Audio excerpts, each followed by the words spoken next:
Hello students, welcome back to win academy. अभी तक हम 3 लेक्चर्स लेके आ चुके हैं फर्स्ट चैप्टर पे क्लास 12 के, और आज हम अपना चौथा लेक्चर और कोशिश करेंगे ये हमारा आखिरी लेक्चर हो जिसमें हम अपने सारे टॉपिक्स कवर कर लें। इसके बाद बस हमें केवल क्वेश्चंस करने की जरूरत हो, ऐसा कुछ हम इस लेक्चर में कोशिश करेंगे।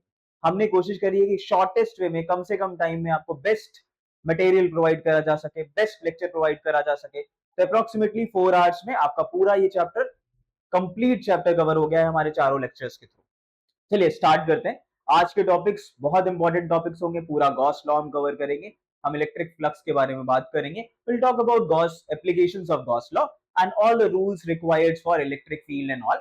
सो वो सारी चीजें हम पढ़ने की कोशिश करेंगे। स्टार्ट करते हैं विद इलेक्ट्रिक फील्ड लाइंस। चलो, अभी तक हमने क्या पढ़ा है? हमने फोर्सेस के बारे में पढ़ा, हमने इलेक्ट्रिक फील्ड क्या होती है उसके बारे में पढ़ा। हमें पता था कि electric field is a region, एक रीजन है, एक एरिया है जिसके अराउंड कोई दूसरा चार्ज आता है तो उस पर फोर्स एक्सपीरियंस होता है। ये हम पढ़ चुके हैं। अब इलेक्ट्रिक फील्ड लाइंस होती क्या है और इनकी रिक्वायरमेंट क्या है। तो इलेक्ट्रिक फील्ड लाइंस हमारा टॉपिक है। The topic is electric field lines. So electric field lines क्या होती है हमें ये जानना है। इलेक्ट्रिक फील्ड लाइंस क्या होती है हमें जानना है, ठीक है। तो इलेक्ट्रिक फील्ड लाइंस के बारे में हमें पता लगाना है, इलेक्ट्रिक फील्ड लाइंस का पैटर्न जानने की कोशिश करनी है हमें। तो इलेक्ट्रिक फील्ड लाइंस का pattern, electric field lines imaginary lines है सबसे पहले। हाँ, दीज आर इमेजिनरी लाइंस। जैसे हमने इलेक्ट्रिक फील्ड एक रीजन, इमेजिनरी रीजन एज्यूम किया है, तो electric field lines imaginary lines है। अब क्या डिस्क्राइब करेंगी या क्या क्यों इनकी जरूरत पड़ी वो हम पढ़ने की कोशिश करते हैं। Let's go to the first point which is mentioned here. Electric field lines are the imaginary lines drawn in the electric field such that the tangent at any point in these field lines will give the direction of electric field or we can say electric force। ठीक है, अगर मैं कोई भी electric field line बना रहा हूं, मान लो ये मेरा पॉजिटिव चार्ज है, ये मेरा नेगेटिव चार्ज है। पॉजिटिव चार्ज से इलेक्ट्रिक फील्ड लाइंस हमें पता है निकलती हैं और नेगेटिव चार्ज में इलेक्ट्रिक फील्ड लाइंस जाती हैं। तो पॉजिटिव से नेगेटिव इलेक्ट्रिक फील्ड लाइंस जा रही हैं। हेल्प कैसे कर रही है electric field lines? Electric field ही काफी थी तो ये बनाने की जरूरत क्यों पड़ी? तो इलेक्ट्रिक फील्ड लाइंस हमें कैसे हेल्प करती हैं? इलेक्ट्रिक फील्ड लाइंस किसी भी पॉइंट पे, अगर हम इलेक्ट्रिक फील्ड लाइन के कोई भी पॉइंट एज्यूम कर लेते हैं, मान लो ये पॉइंट है, इस पॉइंट पर अगर मैं टैंजेंट ड्रॉ करता हूं, टैंजेंट याद है ना क्या था? सर्कल्स। क्या था tangent? If you take a circle, तो tangent at any point is what? a line which makes a 90 degree that passes from the point and which makes a 90 degree angle with the radius। तो हर curve का एक अपना tangent होता है, केवल circle का नहीं। तो ये एक कर्व है, इसका टैंजेंट कुछ ऐसा आएगा ना, इस पॉइंट का टैंजेंट कुछ ऐसा आएगा, ठीक है। तो अगर मैं इलेक्ट्रिक फील्ड लाइंस के किसी भी पॉइंट पर टैंजेंट बनाता हूं तो that tangent will give the direction of field for that point. और मुझे पता है कि हर एक पॉइंट में, जैसे इस पॉइंट पर फील्ड का डायरेक्शन इधर था, इस पॉइंट पे फील्ड का डायरेक्शन इधर है, हर पॉइंट पे फील्ड का डायरेक्शन यहाँ पे चेंज हो रहा है।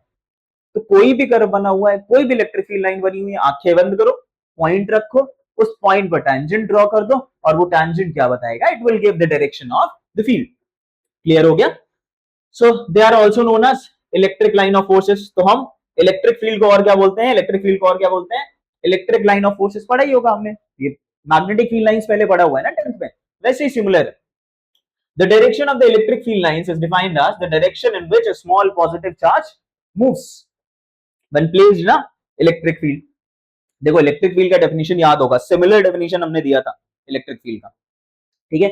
जब हम डायरेक्शन ऑफ इलेक्ट्रिक फील्ड की बात कर रहे थे तो क्या था डेफिनेशन? कि हम एक small positive charge electric field के इन्फ्लुएंस में रखते हैं, जिधर वो स्मॉल पॉजिटिव चार्ज मूव करेगा वो डायरेक्शन होगा इलेक्ट्रिक फील्ड का। और वही similar definition electric field lines का होगा। वो जो पाथ उस स्मॉल पॉजिटिव चार्ज ने फॉलो किया, the path followed by that small positive charge will be what? Will be the electric field lines. मतलब क्या हुआ?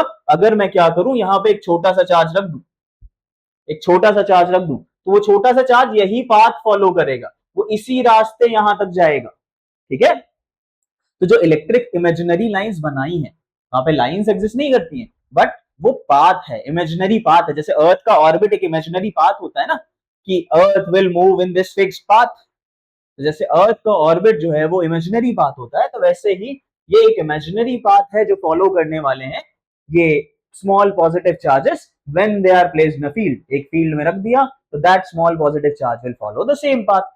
Okay, For the positive field lines, for the positive charge, electric field lines will go outwards. For negative, it will go towards the negative charge. So electric field line used to originate from the positive. If we have a positive charge, so these field lines will originate from the positive charge and they will move towards the negative charge. So if we have a negative charge, then electric field lines will move towards these negative charge. तो electric field lines जो हैं वो negative charge की तरफ जाती हैं, हमें पता है, इसमें कुछ ऐसा खास या कुछ नया नहीं है. Field lines for the two charges और the pair of charges. So if we take two charges, मान लो दोनों पॉजिटिव है या फिर दोनों नेगेटिव है, means if the charges are like ones, तो इससे भी फील्ड लाइन बाहर निकलेगी, है ना, और इससे भी फील्ड लाइंस बाहर निकलेंगी. ये जो दोनों फील्ड लाइंस हमारी बाहर निकल रही हैं, दोनों पॉजिटिव चार्ज से जो फील्ड लाइंस है वो बाहर निकल रही है, ये क्या करेंगे, they will repel each other. तो फील्ड लाइंस का पैटर्न कैसा बनेगा, फील्ड लाइंस का पैटर्न कुछ ऐसा बनेगा, ये बनेगा फील्ड लाइंस का पैटर्न. ठीक है, दोनों पॉजिटिव चार्ज है, अगर एक पॉजिटिव है एक नेगेटिव है, ये सब हम कर चुके हैं already.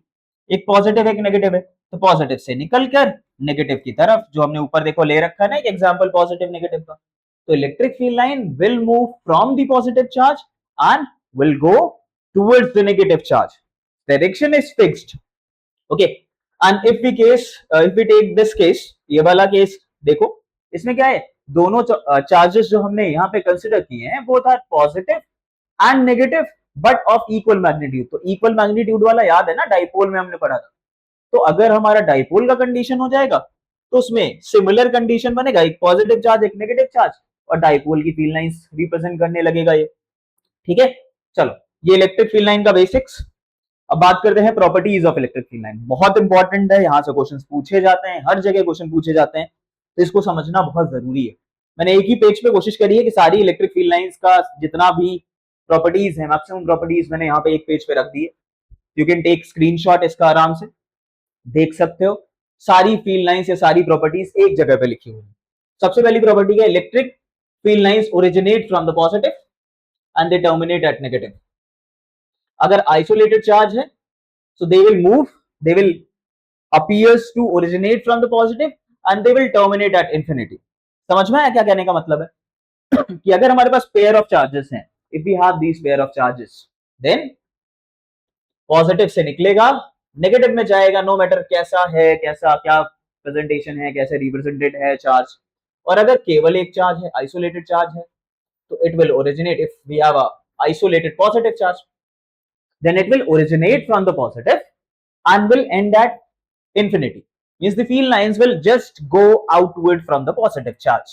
Okay, next, the second point is tangent to electric field lines at any point give the direction of the field. This was the definition. यही तो definition थी. तो हमने definition से ये चीज देख ली थी कि अगर मैं इलेक्ट्रिक फील्ड लाइन के किसी पॉइंट पर क्या बनाऊंगा, tangent बनाऊंगा, तो क्या मिलेगा, डायरेक्शन ऑफ फील्ड मिलेगा. क्या पूरे फील्ड का डायरेक्शन मिल जाएगा, नहीं, उस पॉइंट पर फील्ड का डायरेक्शन मिलेगा. उस पर्टिकुलर पॉइंट पर फील्ड का डायरेक्शन क्या होने वाला है, that will described by the tangent. Next क्या है, electric field lines never intersect each other. They if they intersect, then at the point of intersection there will be two direction of the field. चलो इसको समझने की कोशिश करते हैं, क्योंकि बार बार पूछा जाता है, और हमने 10th में मैग्नेटिक फील्ड लाइंस के लिए भी सेम स्टेटमेंट पढ़ी थी कि अगर हम मान लें कि दो इलेक्ट्रिक फील्ड लाइंस जो हैं वो इंटरसेक्ट कर रही हैं, तो एक फील्ड लाइन ये है मेरी और एक फील्ड लाइन हमारी कुछ ऐसी, तो दो फील्ड लाइंस हैं हमारे पास, और हम क्या कह रहे हैं कि ये जो फील्ड लाइंस हमने ली हैं ये इंटरसेक्ट नहीं करेंगे. और हमने क्या एज्यूम कर लिया कि दोनों फील्ड लाइंस इंटरसेक्ट कर गई. ठीक, मान लो कि ये फील्ड लाइन है, पॉजिटिव से नेगेटिव का डायरेक्शन ये हो गया, इसमें पॉजिटिव से नेगेटिव का डायरेक्शन ये हो गया. They are it is coming from this side, इधर की तरफ मूव कर रही है, ये इधर की तरफ मूव कर रही, और दोनों जो है इंटरसेक्ट कर गई. ये पॉइंट ऑफ इंटरसेक्शन है. इस पे अगर मुझे टेंजेंट बनाना है रेड वाली लाइन के लिए तो क्या होगा, इधर की तरफ. ब्लू वाली के लिए बनाना होगा तो क्या होगा, इधर की तरफ. अभी डिफाइन कैसे करा हमने इलेक्ट्रिक फील्ड लाइंस को, it is the path that small positive charge will follow. अगर वो हमारा स्मॉल पॉजिटिव चार्ज यहां पे बैठा हुआ है, if this is the small positive charge, तो उसके पास दो पाथ है ना फॉलो करने के लिए, तो किसी एक इंस्टेंट पे उसको यहां पे भी होना पड़ेगा और यहां पे भी होना पड़ेगा. ये चीज पॉसिबल है क्या, हम एक टाइम पे दो जगह हो सकते हैं, नहीं हो सकते हैं. पॉसिबल है, चार्ज मैटर है ना, मैटर एक जगह पे एक टाइम पे दो जगह नहीं हो सकता ना। The small positive charge cannot be at two positions at the same time. That's why the electric field lines can never intersect each other. In books we have this definition. हम explanation में क्या लिखते हैं? That it do not intersect each other because at the point of intersection the tangent used to give the direction of electric field. Tangent electric field का direction बताता है ना, और अगर दो टेंजेंट बन जाएंगे इसका मतलब दो इलेक्ट्रिक फील्ड के डायरेक्शन एक ही पॉइंट के लिए, वो पॉसिबल नहीं। ये स्टेटमेंट थोड़ा सा इनकम्प्लीट लगता है। दो इलेक्ट्रिक फील्ड के डायरेक्शन पॉसिबल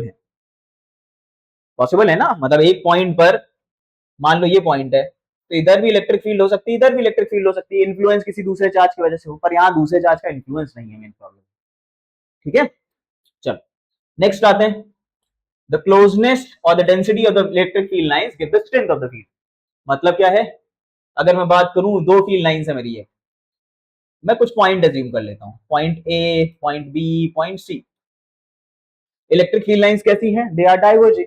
यहाँ पे फील्ड लाइंस पास में है तो यहाँ फील्ड का जो स्ट्रेंथ होगा वो स्ट्रॉन्गर होगा। फील्ड लाइंस दूर जाती जा रही है तो फील्ड का स्ट्रेंथ जो है वो वीक होता जाएगा। दैट शोज कि अगर फील्ड लाइंस पास में है तो फील्ड का स्ट्रेंथ स्ट्रॉन्गर है, फील्ड लाइंस दूर है तो फील्ड का स्ट्रेंथ वीक है। बहुत सिंपल सी चीज। फिर क्या है?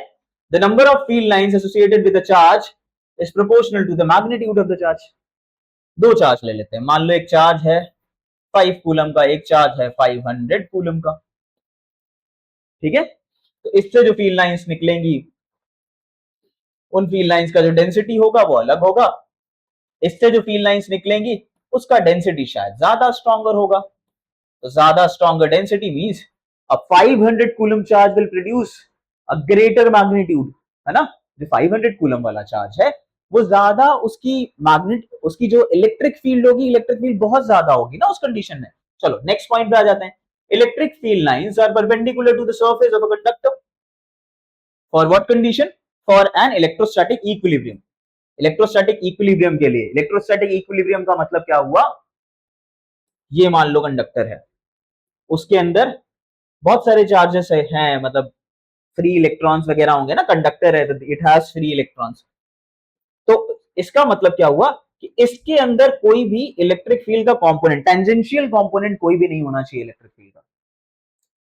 अगर इलेक्ट्रिक फील्ड का कोई टेंजेंशियल कंपोनेंट मिल गया तो इसका मतलब इलेक्ट्रॉन का मोशन स्टार्ट हो जाएगा सरफेस के अंदर। तो जब हम बात कर रहे होते हैं इलेक्ट्रोस्टैट्स की तो हमें मोशन नहीं चाहिए इलेक्ट्रॉन का ना। तो हमने एक पर्टिकुलर कंडीशन के लिए एज्यूम किया है कि फॉर अ पर्टिकुलर कंडीशन क्या है? इलेक्ट्रोस्टैटिक इक्विलिब्रियम कब है? जब इलेक्ट्रॉन का मोशन ना हो रहा हो, तब इलेक्ट्रिक फील्ड लाइंस हमेशा, ये इलेक्ट्रिक फील्ड लाइन है, ये हमारी सरफेस है जिससे इलेक्ट्रिक फील्ड लाइन बाहर निकल रही है, तो electric field line will always form a right angle. Clear हुआ ना? तो इलेक्ट्रिक फील्ड लाइंस सरफेस से 90 डिग्री का एंगल बनाएंगी। कब बनाएंगी? जब इलेक्ट्रोस्टैटिक इक्विलिब्रियम हो और इलेक्ट्रोस्टैट्स पढ़ रहे हैं, चार्ज का मोशन अलाउड नहीं है। तो हमने, जब चार्ज का मोशन अलाउड नहीं है तो ये कंडीशन सेटिस्फाई होगी। बहुत इंपॉर्टेंट कंडीशन है। उसके बाद there is no electric field line inside a conductor. क्यों नहीं होगा? ये मान लो कंडक्टर है, इस कंडक्टर के अंदर इलेक्ट्रिक फील्ड लाइन क्यों नहीं होगी? क्योंकि इसके अंदर इलेक्ट्रिक फील्ड ही जीरो होती है।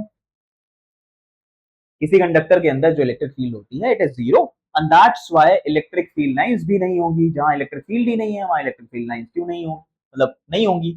अब क्यों नहीं होता है ऐसा, इसके लिए थोड़ा सा समय और दे दो, अगले चैप्टर में चलेंगे, एक कॉन्सेप्ट है वो पढ़ेंगे, उसके बाद मैं बताऊंगा कंडक्टर के अंदर इलेक्ट्रिक फील्ड लाइंस क्यों नहीं होती है, इलेक्ट्रिक फील्ड जीरो ही क्यों होती है। ठीक है, इसके बारे में बात करेंगे हम नेक्स्ट चैप्टर में, बहुत डिटेल में समझना पड़ेगा हमें इस चीज को।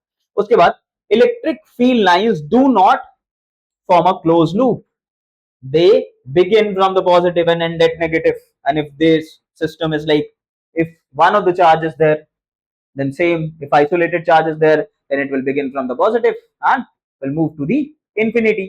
Or if only negative charge is there, so it will come from the negative towards the, come from the infinity towards the negative charge. इतना क्लियर हुआ? तो फील्ड लाइंस क्लोज लूप नहीं बनाती हैं। क्लोज लूप का मतलब क्या है? तो थोड़ा सा याद होगा, north pole south pole magnet का। तो अगर ये एक मैग्नेट है तो मैग्नेट में क्या होता है? मैग्नेट में क्या होता है? नॉर्थ से मैग्नेटिक फील्ड लाइंस निकलती हैं, साउथ की तरफ जाती हैं। नॉर्थ से मैग्नेटिक फील्ड लाइंस निकली, साउथ की तरफ गई। पर वहां पे और कुछ भी होता है, that magnetic field lines will move from south to north inside the magnet. That means there is a closed loop. They are not originating from the positive or ending at negative. It is forming a closed loop. That field line is coming from the positive and again completing the entire cycle. It comes back to the north. North पे वापस आ रहा है ना. पर अगर मैं यहाँ पे नॉर्थ पोल साउथ पोल लेने के बजाय क्या ले लें हम, यहाँ पे नॉर्थ पोल साउथ पोल लेने के बजाय अगर मैं पॉजिटिव नेगेटिव चार्जेस कंसिडर कर लूं, मतलब मान लो यहाँ पे क्या है पॉजिटिव चार्ज, यहाँ पे क्या है नेगेटिव चार्ज, तो बस फील्ड लाइंस इतना ही पैटर्न शो करेंगी. कभी भी ऐसा नहीं होगा, ये चीज अलाउड नहीं है यहाँ पे. फील्ड लाइंस जो है वो नेगेटिव से पॉजिटिव में वापस चली जाए और एक क्लोज लूप बना ले, ये चीज पॉसिबल नहीं है. ठीक है, समझे? तो बहुत इजी सी चीजें थी. अब लास्ट और बहुत इंपॉर्टेंट इसकी बात हो रही है यूनिफॉर्म इलेक्ट्रिक फील्ड लाइंस की. बहुत पढ़ा है ना हमने, बहुत ज्यादा पढ़ रखा है about what are uniform electric field lines. Electric field lines, uniform electric field lines क्या होती हैं? यूनिफॉर्म इलेक्ट्रिक फील्ड लाइंस की जब हम बात करते हैं तो यूनिफॉर्म इलेक्ट्रिक फील्ड लाइंस क्या होंगी? अ फील्ड लाइंस जिसपे that should begin from positive और negative. Okay, they are straight, parallel and equally spaced. मतलब फील्ड लाइंस कैसी होंगी? स्ट्रेट होंगी, स्ट्रेट है, पैरेलल है और इनके बीच का जो डिस्टेंस है वो कैसा होना चाहिए? इक्वल होना चाहिए. ठीक है, मतलब अगर मैं किसी भी पॉइंट पे, मेरी इच्छा है मैं यहाँ पे इलेक्ट्रिक फील्ड निकालना चाहूँ, मेरी इच्छा है मैं यहाँ पे कहीं पे भी इलेक्ट्रिक फील्ड निकालना चाहूँ, हर पॉइंट पे इलेक्ट्रिक फील्ड का स्ट्रेंथ कितना होगा? सेम, क्योंकि इक्वल डिस्टेंस पे है, पैरेलल है, ना डाइवर्ज कर रही है. डाइवर्जन होता तो उस कंडीशन में स्ट्रेंथ चेंज होती, तो कोई डाइवर्जन नहीं है यहाँ पे ना. चलो आगे बढ़े. तो हमने सारी प्रॉपर्टीज देख ली, इसका एक्सप्लेनेशन भी ले लिया. अब आगे चलते हैं बहुत इंपॉर्टेंट टॉपिक्स की तरफ. तो टॉपिक क्या है हमारा? Electric flux. क्या डिस्क्राइब करता है? डेफिनेशन से जाते हैं. तो definition of electric flux is the measure of the number of electric field lines passing through a surface. किसी भी सरफेस से कितनी इलेक्ट्रिक फील्ड लाइंस क्रॉस कर जाएंगी, that will B electric flux, है ना. तो किसी भी सरफेस से कितनी इलेक्ट्रिक फील्ड लाइंस क्रॉस कर जाएंगी वो क्या होगा? इलेक्ट्रिक फ्लक्स होगा. मान लो ये इलेक्ट्रिक फील्ड लाइंस हमने एज्यूम करी है, ठीक है, कुछ यूनिफॉर्म इलेक्ट्रिक फील्ड लाइंस हमने ले ली. अब किसी भी सरफेस से कितनी इलेक्ट्रिक फील्ड लाइंस पास होंगी वो डिसाइड करेगा कि क्या होगा फ्लक्स. एक सरफेस एज्यूम कर लेते हैं, कोई भी सरफेस हम एज्यूम कर लेते हैं यहाँ पे. तो एक सरफेस हम एज्यूम कर लेंगे, मान लेते हैं ये हमारी एक सरफेस है, ठीक है. अब देखना कितना फील्ड लाइंस इससे क्रॉस कर रही है, कवर कर रही है. इस टाइम पे सरफेस से कितनी फील्ड लाइंस जा रही है, काउंट करो.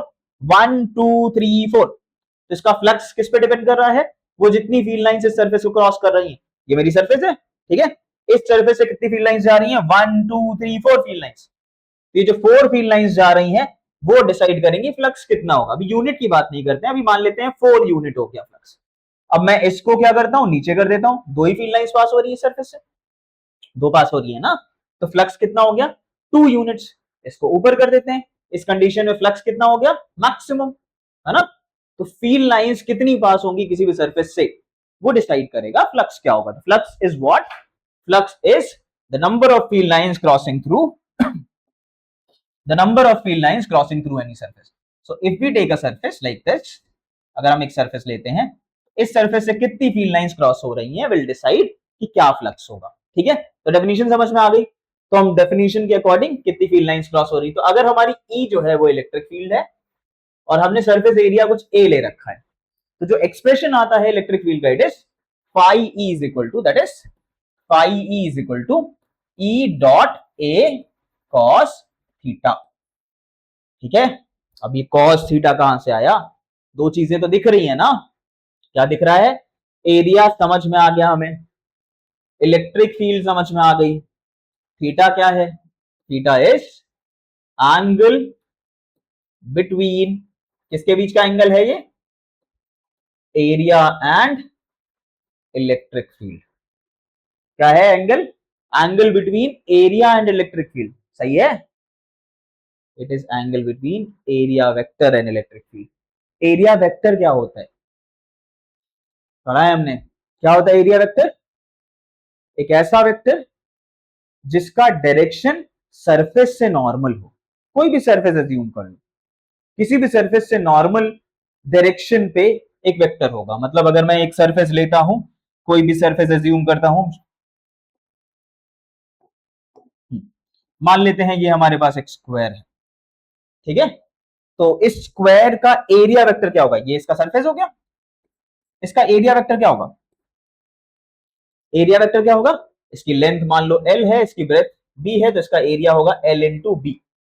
एरिया वेक्टर क्या होगा? एक वेक्टर जो इधर से बाहर की तरफ आ रहा है, ऐसा, ठीक है।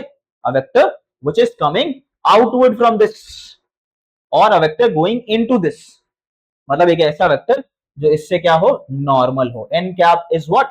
N cap is unit normal vector.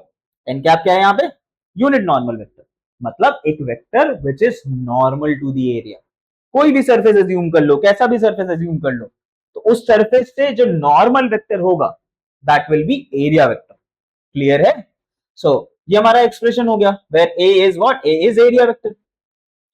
अब कैसी भी सरफेस एज्यूम कर लो या कैसी भी सरफेस ले लो, मान लो ये सरफेस, अब एक सर्कुलर सरफेस है, इसका एरिया वेक्टर क्या होगा? ये हमारा सरफेस हो गया, इसका एरिया क्या होगा? पाई आर स्क्वायर। एरिया वेक्टर क्या होगा? इधर की तरफ या फिर इधर की तरफ, डिपेंडिंग ऑन आउटवर्ड होता है जनरली सरफेस से। अगर सरफेस प्लेन है तो उससे हम कुछ भी एज्यूम कर सकते हैं या कैसा भी ले सकते हैं। क्लियर है? कोई भी परेशानी? कुछ भी नहीं? चलो अभी कुछ शेप्स का देख लेते हैं। अगर मान लो हमारे पास सर्कल का हम ले चुके हैं, सर्कल का लेते हैं, है ना। सर्कल का पोजीशन कैसा है? ऐसा कुछ सर्कल, ऐसा सर्कल है तो डायरेक्शन क्या होगा? इस कंडीशन में डायरेक्शन क्या होगा? इस कंडीशन में डायरेक्शन या तो ये हो सकता है, मतलब इनटू दिस, या तो ये हो सकता है आउटवर्ड फ्रॉम दिस। क्लियर हुआ ना? या तो फील्ड लाइंस बाहर निकल रही होंगी, या तो एरिया वेक्टर बाहर निकल रहा होगा, या तो एरिया वेक्टर अंदर की तरफ होगा। तो एरिया वेक्टर समझ में आ गया, एक वेक्टर जिसका मैग्नीट्यूड एरिया या सरफेस के मैग्नीट्यूड के इक्वल होता है और उसका direction normal to the surface होता है, ठीक है। तो फ्लक्स क्या है? Flux is phi E is equal to E A cos theta, जहां पे E is the electric field, A क्या है? Area vector, and cos theta is the angle between area vector and E। Clear है इतना? तो phi E is equal to E A cos theta it is, and theta is the angle that I have described here. चलो आगे चलते हैं। Next, अब formula क्या बना हमारा? फॉर्मूला क्या बना? Phi E is equal to, E represents electric flux. अभी हम आगे मैग्नेटिक फ्लक्स भी स्टडी करने वाले हैं। E क्या रिप्रेजेंट कर रहा है? E रिप्रेजेंट कर रहा है इलेक्ट्रिक फ्लक्स। फॉर्मूला क्या है? E A cos थीटा या फिर E vector dot A vector. ये फॉर्मूला बना हमारा, ठीक है। इतना क्लियर है? अच्छा, इसको मैक्सिमाइज या मिनिमाइज कर सकते हैं ना? कैसे हम चेंज कर सकते हैं फ्लक्स? फ्लक्स किन किन फैक्टर्स पे डिपेंड कर रहा है? तो flux phi E depends on E, depends on A and depends on cos theta, ठीक है। मैक्सिमाइज मिनिमाइज करना है या चेंज करना है तो ई ए या फिर cos थीटा चेंज कर सकते हो।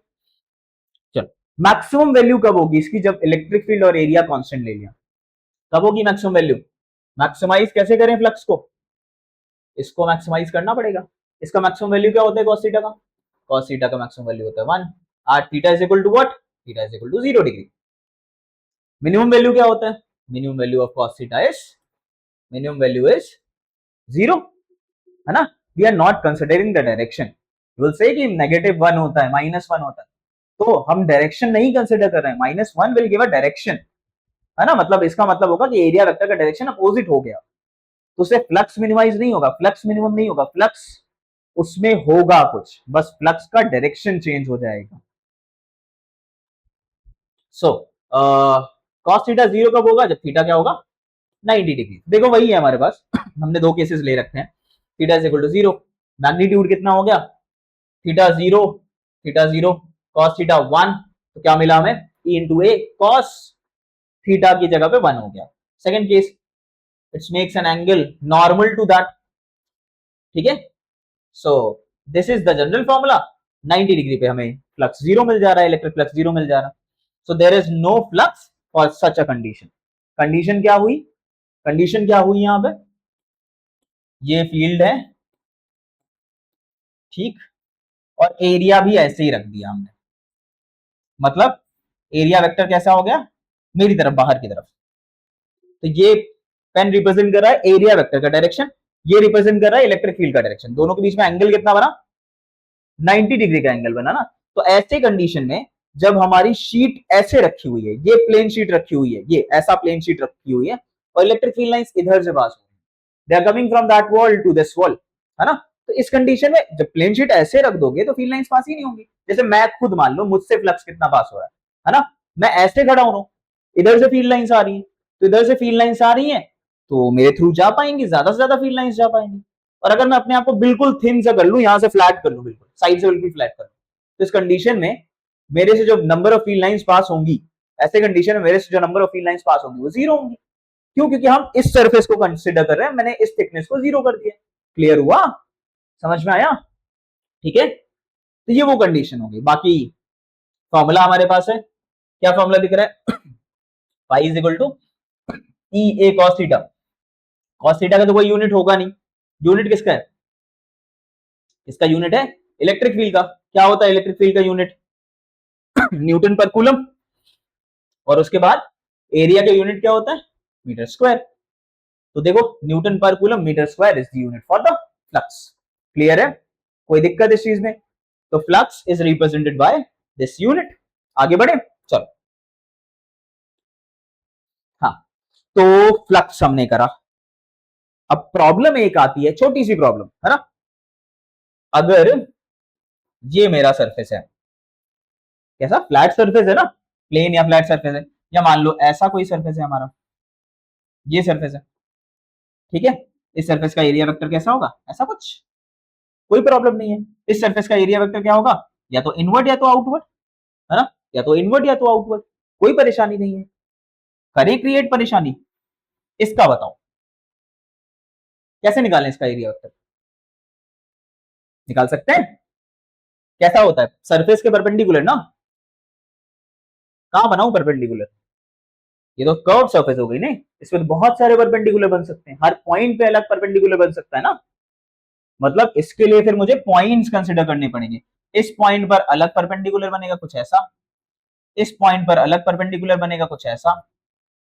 तो हर पॉइंट पे जो परपेंडिकुलर ड्रॉ होंगे वो सारे परपेंडिकुलर का डायरेक्शन हर पॉइंट पर अलग होगा। तो ये प्रॉब्लम जो आती है, इस प्रॉब्लम को सॉल्व कैसे करा जाए? जैसे अगर इसमें मुझे मान लो कि दो सरफेस होती है, यहाँ पे एक सरफेस ऐसी है, हम कुछ ऐसा ले लेते हैं कि ऐसा कोई फिगर है हमारे पास, ठीक है। मैं दो सरफेस से निकालना चाह रहा हूं, इससे निकालना चाह रहा हूं या बॉटम वाले सरफेस से निकालना चाह रहा हूं। तो बॉटम वाले के लिए नीचे हो गई, इसके लिए इधर हो गई। इसका फ्लक्स मैं कैलकुलेट कर लूंगा φ1, इसका फ्लक्स कैलकुलेट कर लूंगा φ2। टोटल φ नेट क्या हो जाएगा? φ नेट हो जाएगा मेरा सिंपली φ1 प्लस φ2। कोई भी परेशानी है इसमें? कुछ भी दिख रहा है क्या? क्या तकलीफ है इसमें? दो नंबर्स ऐड करे जा सकते हैं ना। मान लो ये 5 यूनिट आया, ये 5 यूनिट आया, ये 10 यूनिट आया, सीधा आंसर क्या आ गया? फ्लक्स। वेक्टर क्वांटिटी तो है नहीं, वेक्टर क्वांटिटी नहीं है ना फ्लक्स। क्यों नहीं है वेक्टर क्वांटिटी? फॉर्मूला क्या था फाई का? Phi is equal to E dot A, dot product involve है, तो जो क्वांटिटी मिलेगी, फाई जो मिलेगा, it is not a vector quantity, it is a scalar quantity. Scalar product involve है ना, सीधा जोड़ सकते हो, कोई परेशानी? स्केलर एडिशन होगा ना यहाँ पे, तो स्केलर एडिशन से ऐड कर लो। अच्छा, ये ऐड करना पॉसिबल है? यहां ऐड करना पॉसिबल है क्या? अच्छा ये बताओ कि यहां से यहां तक कितने पॉइंट है? गिनना शुरू करें। एक, दो, तीन, चार। चार ही पॉइंट है ना? नहीं है ना, चार पॉइंट तो नहीं है।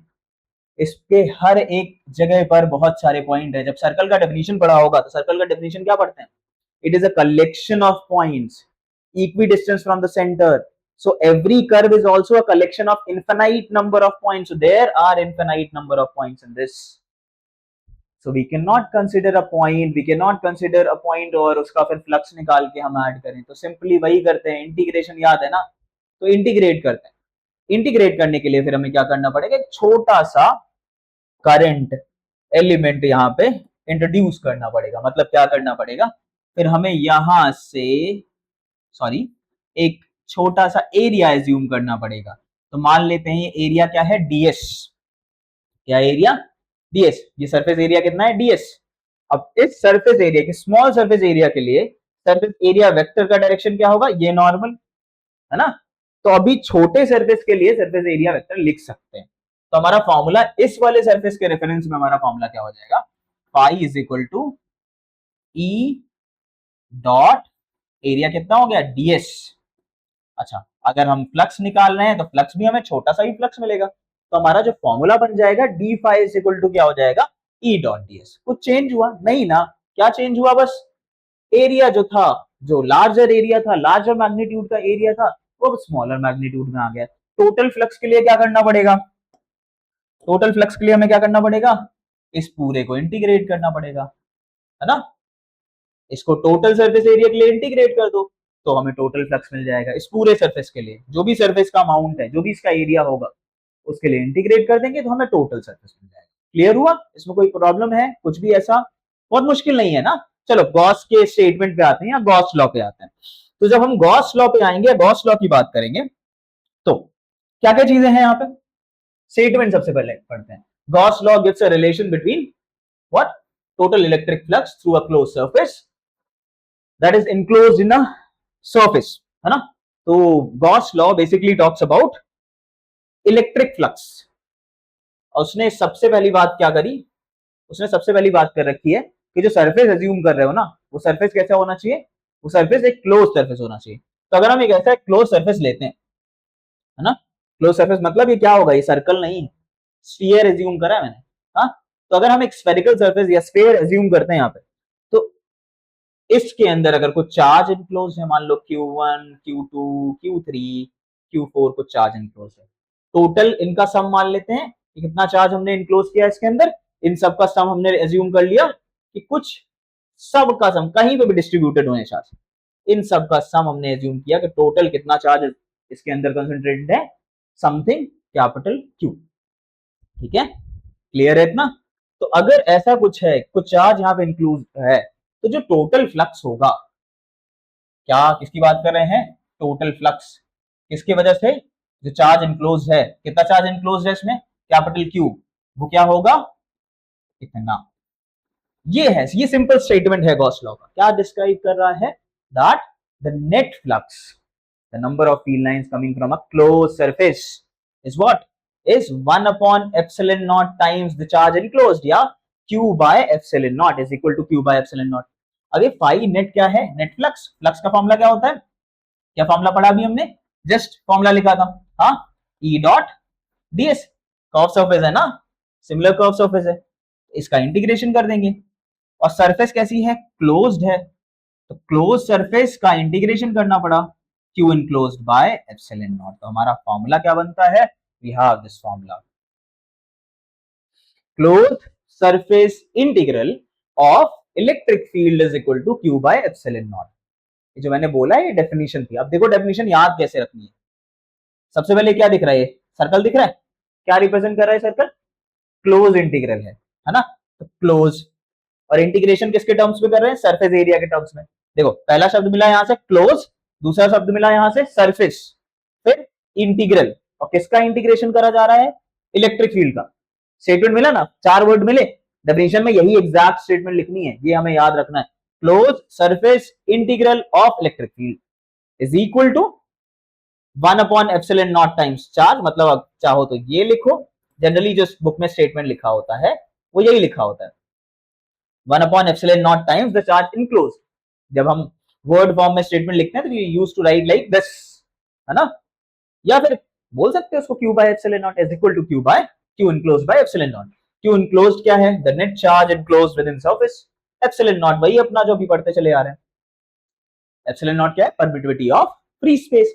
So 8.85 into 10 to the power minus 12 whatever the unit is, derivation करा था यूनिट का, याद होगा ना।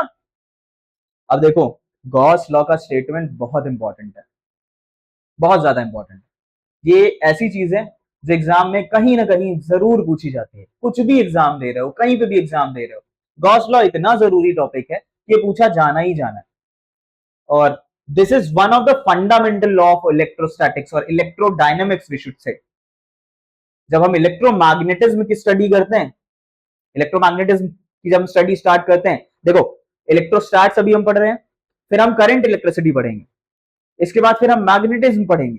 इन तीनों ब्रांच का यूनिफिकेशन होता है electromagnetism, where we combine, we unify all this.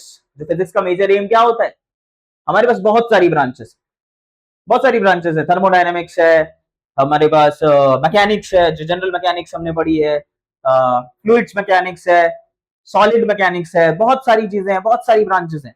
तो उन सभी ब्रांचेस को अलग अलग स्टडी करना और उनमें कॉम्प्लिकेशन होना, बल्कि सारी चीजें रिलेटेड भी हैं। तो हमारा एम क्या होता है फिजिक्स में? यूनिफाई करना ना। तो हमने इलेक्ट्रोमैग्नेटिज्म में सब कुछ यूनिफाई करा हुआ है। सो इलेक्ट्रोमैग्नेटिज्म की मैक्सवेल की पहली इक्वेशन कहलाती है गॉस की लॉ। जो गॉस लॉ है मैक्सवेल्स का फर्स्ट इक्वेशन है। मैक्सवेल ने 4 फंडामेंटल इक्वेशंस दी है and he is the one जिसने इलेक्ट्रोमैग्नेटिज्म के फाउंडर कहे जाते हैं। ठीक है, तो गॉस लॉ इतना इंपॉर्टेंट है। क्लियर है? चलो आगे बढ़े। अब इंपॉर्टेंट फीचर्स की बात कर लेते हैं गॉस लॉ। तो क्या है? Gauss law applies to any close surface. Surface close होनी चाहिए, ये कंडीशन है। क्लोज सरफेस का मतलब क्या है? क्लोज सरफेस का मतलब क्या है? क्या एक सर्कल अगर मैं एज्यूम कर रहा हूं, क्या एक सर्कल एक क्लोज सरफेस है?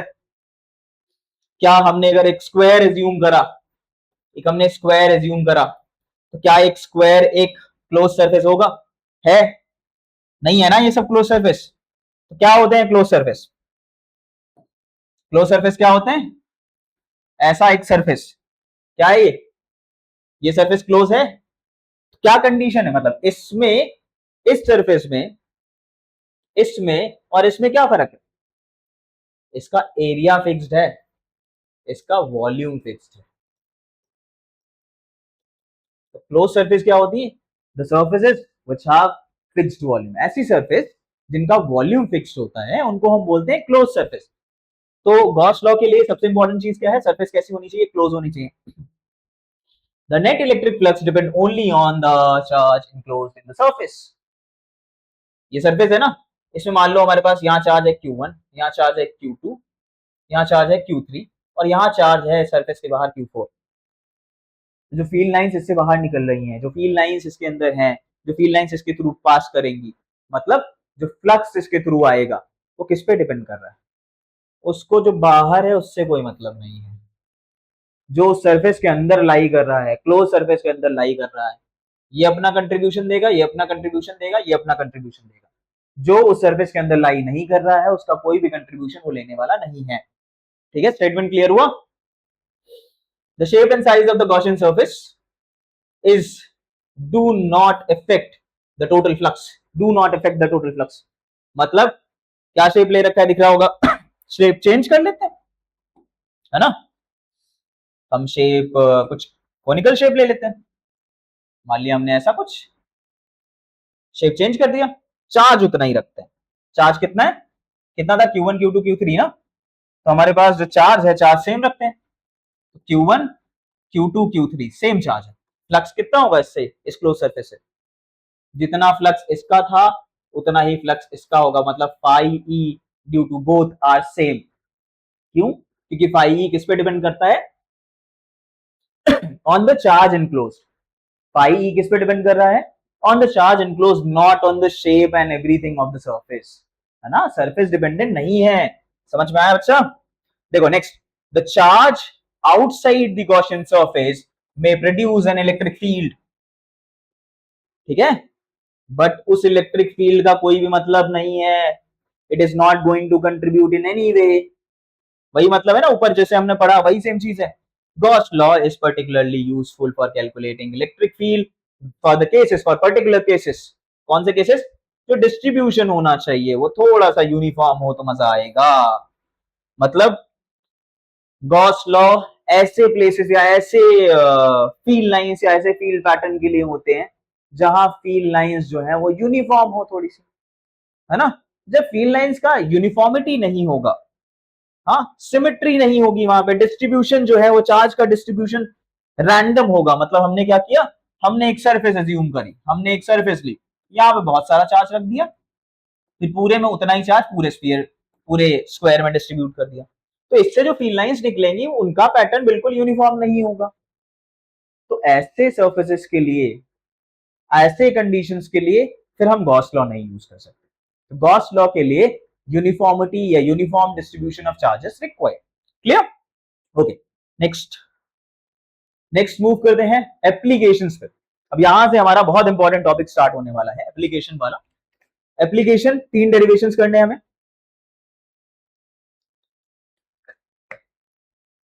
तीनों डेरिवेशंस प्रॉपर्ली देखते हैं, ठीक है। चलो, application of Gauss law, application of Gauss law. 3 application हमारी एनसीईआरटी में मेजर 3 एप्लीकेशंस दिए हुए हैं। ये 3 एप्लीकेशन आपके पॉइंट ऑफ व्यू से, एग्जाम पॉइंट ऑफ व्यू से भी इंपॉर्टेंट है। सो इन्हीं तीनों एप्लीकेशन को समझकर आज का ये चैप्टर हम खत्म करेंगे। 3 एप्लीकेशन मतलब 3 इंपॉर्टेंट डेरिवेशंस, मतलब 3 सोर्सेस जहां से बहुत सारे क्वेश्चंस पूछे जा सकते हैं। तीनों से सेपरेटली बहुत सारे क्वेश्चंस, बहुत सारे डिपेंडेंस, बहुत सारे ग्राफ्स पूछे जाएंगे। चलो, पहला क्या है यहाँ पे, एक इन्फिनाइट लॉन्ग वायर है जिसमें डिस्ट्रीब्यूशन ऑफ चार्ज कैसा होना चाहिए, यूनिफॉर्म। एक infinite uniform long straight wire है। दूसरा एक प्लेन शीट है, और कैसी है, इन्फिनाइट प्लेन शीट है। चार्ज जो है वो यूनिफॉर्मली डिस्ट्रीब्यूटेड है, फिर से uniformly charge thin spherical shape, ठीक है। एक एक करके इन सभी टॉपिक्स को हम लेते हैं। पहले को उठाते हैं। पहला टॉपिक क्या है हमारा, electric field due to an infinite long straight charge wire, ठीक है। एक हमारे पास स्ट्रेट वायर है, लॉन्ग वायर है, ये हमने ले लिया एक स्ट्रेट लॉन्ग वायर, ठीक। स्ट्रेट लॉन्ग वायर की वजह से कितनी इलेक्ट्रिक फील्ड होगी। अब स्ट्रेट लॉन्ग वायर है, चार्जेस कंसीडर कर लेते हैं।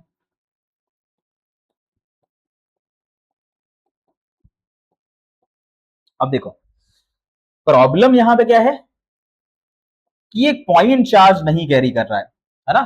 पॉइंट चार्ज होता तो इलेक्ट्रिक फील्ड का फॉर्मूला क्या होता, सिंपल, जो पढ़ते चले आ रहे हैं, E is equal to K Q by R square. Simple, यही फॉर्मूला लिख देते हैं। तकलीफ क्या है यहाँ पे कि पूरे में चार्ज जो है, जैसे मैंने लिखा है वैसे भी चार्ज डिस्ट्रीब्यूटेड नहीं है। चार्ज क्या है, चार्ज पूरे में इक्वली डिस्ट्रीब्यूटेड है ना।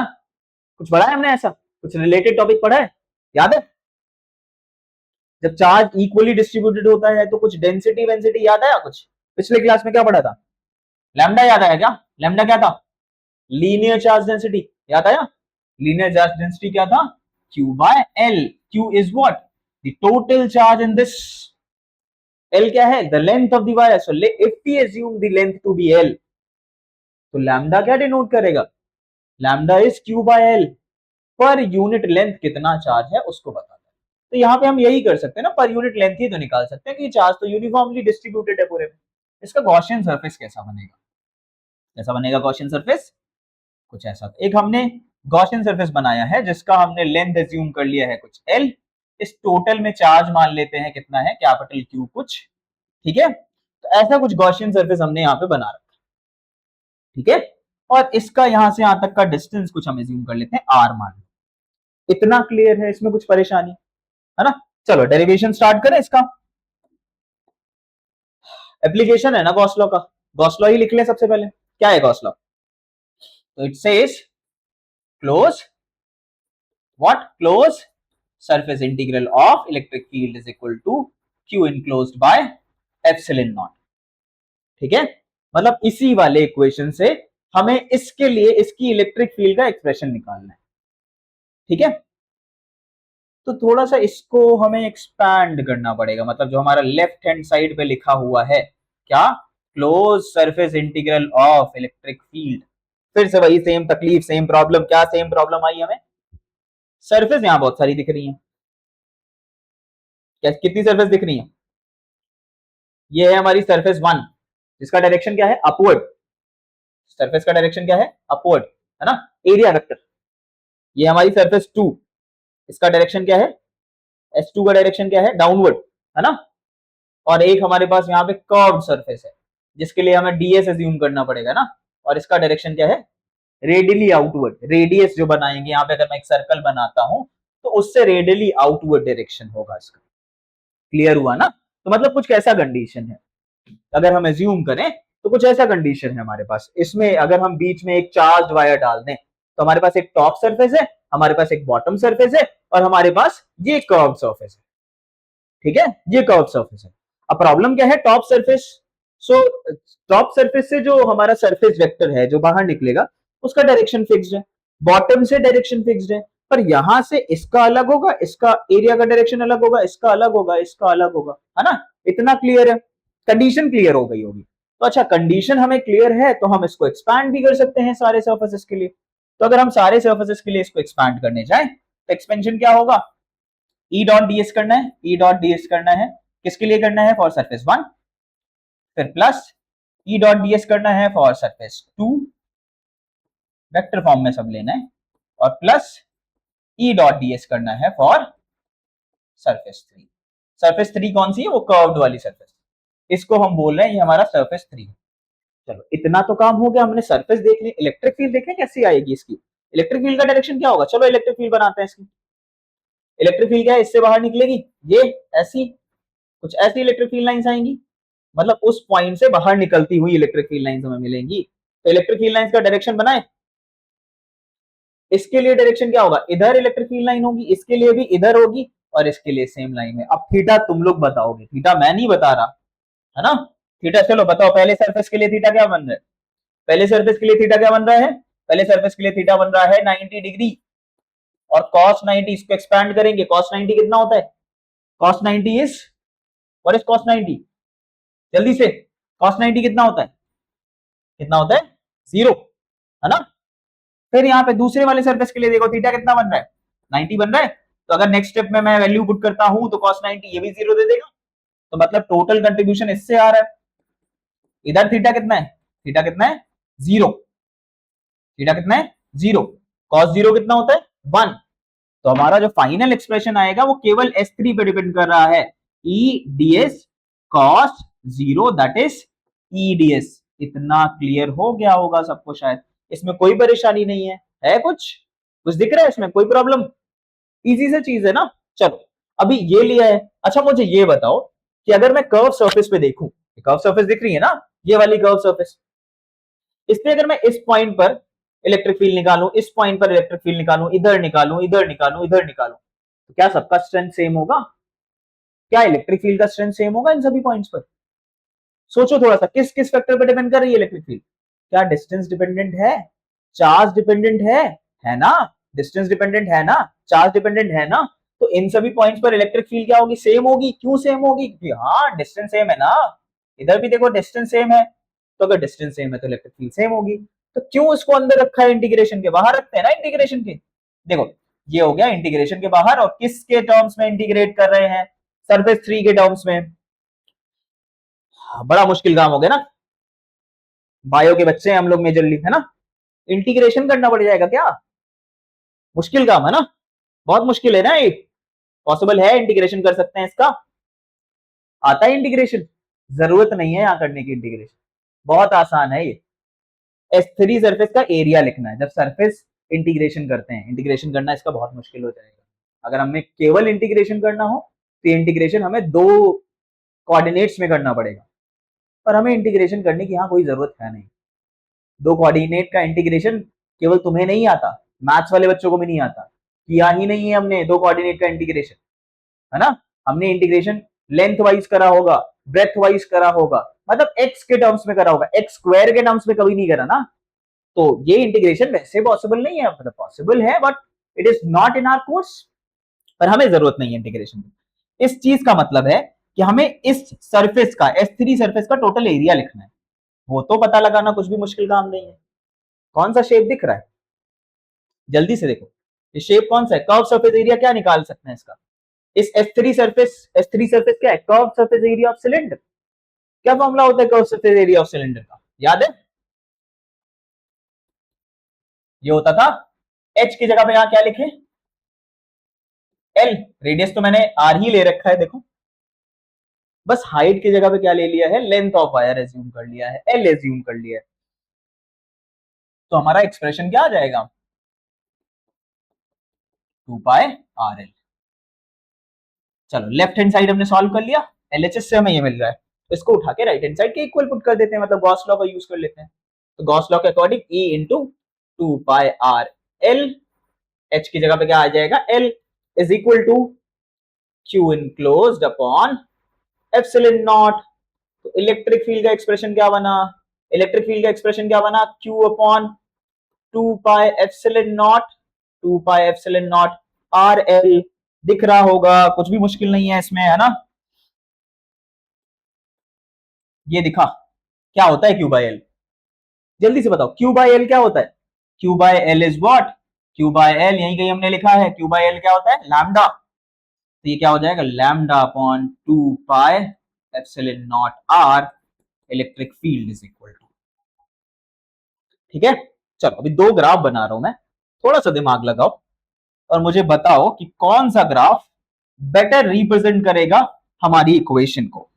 जब भी हमने इक्वेशन लिखी है उस इक्वेशन को कौन सा ग्राफ बेटर रिप्रेजेंट करेगा। ठीक है, तो हमने दो ग्राफ बनाए यहां। ठीक है, किसके बीच में ग्राफ है, इलेक्ट्रिक फील्ड और आर के बीच में। हमने वाई एक्सिस पे इलेक्ट्रिक फील्ड रखा है और दूसरी एक्सिस कौन सी है, एक्स एक्सिस पे हमने आर रखा है, डिस्टेंस रखा है, सेपरेशन रखा है।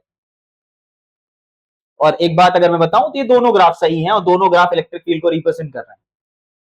तुम्हें क्या बताना है कि ये वाले फॉर्मूले को कौन सा ग्राफ बेस्ट रिप्रेजेंट कर रहा है।